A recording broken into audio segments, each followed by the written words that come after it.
Bournois. Bonjour. Franck Bournois, vous êtes directeur général de l'ESCP et vous avez coordonné avec Alain Burlot l'enseignement de la gestion en France, identité, défis et enjeux. J'ai reçu plusieurs auteurs, nombreux auteurs de l'ouvrage pour débattre un ouvrage très important. Ensemble, on va parler des défis et des enjeux, en conclusion aussi de l'ensemble de cette série. Très bien. Alors, premier défi dont je vous propose de parler, c'est le paysage institutionnel. Pour faire simple, comment se présente-t-il aujourd'hui, en 2021, ce paysage, si on parle concurrence, si on parle régulation par le marché, place de l'État, autonomie des établissements, quel paysage vous nous donnez à voir? Tout d'abord, merci de cette belle invitation, parce qu'il y avait un travail formidable réalisé par les auteurs et très largement coordonné par notre collègue Alain Burlot. Sur la concurrence, peut-être que c'est déjà un thème important, cette concurrence est extrêmement mouvante. Elle est mouvante parce que je pense qu'à l'échelle mondiale, on va vers une concentration des acteurs. Concentration d'une part parce qu'il y a des investissements énormes maintenant qui sont à réaliser, je dis cela dans le contexte post-Brexit et post-Covid, des investissements importants à faire dans le numérique, des investissements à faire importants pour la formation continue des managers, et puis dans tous les grands sujets émergents dont on pourrait parler, et au premier desquels le développement durable.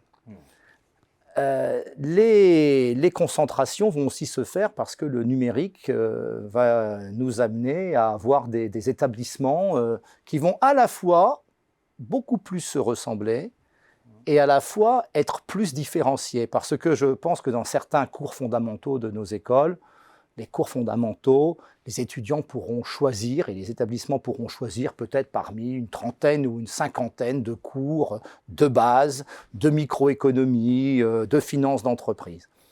Et puis, les écoles vont aussi se différencier un peu plus par les spécialisations. Mais globalement, je pense que des 13 500 business schools existants dans le monde, on va passer très vite dans la décennie à un tiers de moins, et je pense que cela touchera tout d'abord beaucoup plus les institutions américaines avec des MBA. Ensuite, quelque chose qui est très marquant, je crois, c'est l'apparition de nouveaux entrants.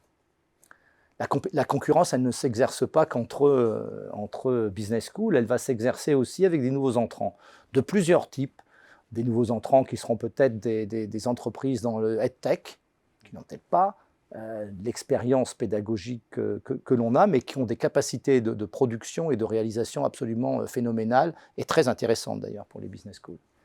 Je crois aussi que l'on va voir apparaître une concurrence intéressante avec les cabinets d'audit, de conseil et de stratégie.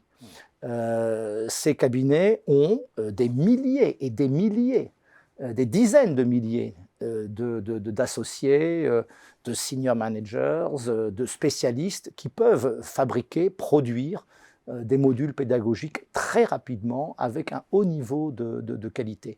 Et la concurrence peut, comme on le sait bien en management stratégique, la concurrence peut aussi se réorganiser avec des partenariats. Et je crois qu'on va se diriger progressivement vers ces formules, tout particulièrement pour la formation continue. Maintenant, pour la question de la régulation, évidemment que la régulation est organisée, et c'est très important pour les familles et pour les étudiants à l'échelle des accréditeurs nationaux, que ce soit dans les différents pays. CP, on le voit bien, on a l'accréditation des programmes par NECA en Espagne, par Acuin en Allemagne, par CFDG, HCERES en France, par Office for Students au Royaume-Uni, ministère italien, etc.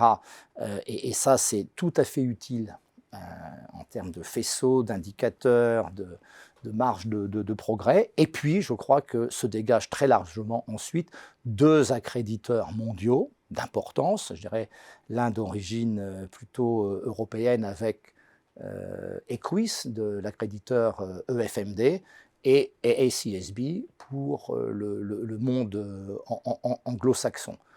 ces accréditeurs vont aussi eux-mêmes être amenés à revoir un certain nombre de critères, précisément, je crois, sous l'angle de l'apparition du numérique et de cette nouvelle concurrence.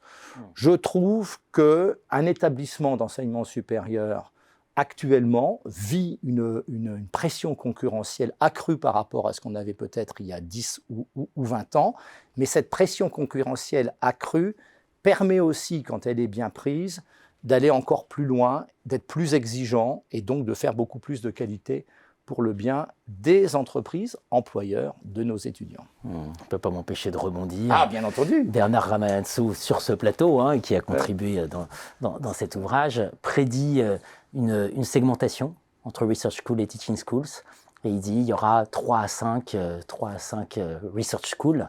Vous partagez ce point de vue? Alors, je partage ce point de vue avec un modulo. Bernard a tout à fait raison. Beaucoup d'écoles et d'établissements ont peut-être fait une pirouette en disant qu'il y a research d'une part, teaching d'autre part, mais qu'on pouvait aussi être research and teaching. En fait, les coûts de production de la recherche, il y a eu des études faites sur la comptabilisation de la production d'un article scientifique dans les revues autour de 200 000 euros et plus si on incorpore tous les coûts qui sont afférents à cela. Je crois que c'est vrai, mais je pense aussi que désormais, ce qui va compter, ça va être la visibilité numérique d'un établissement.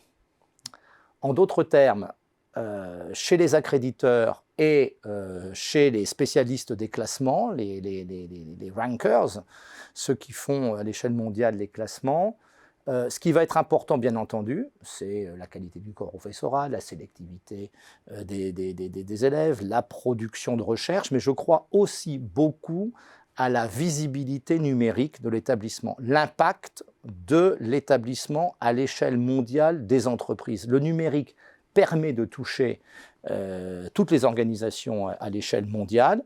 Donc, je dirais, je suis très proche de ce que nous dit Bernard Ramanansou, il y a des research, mais je crois qu'il y aura des research and digital.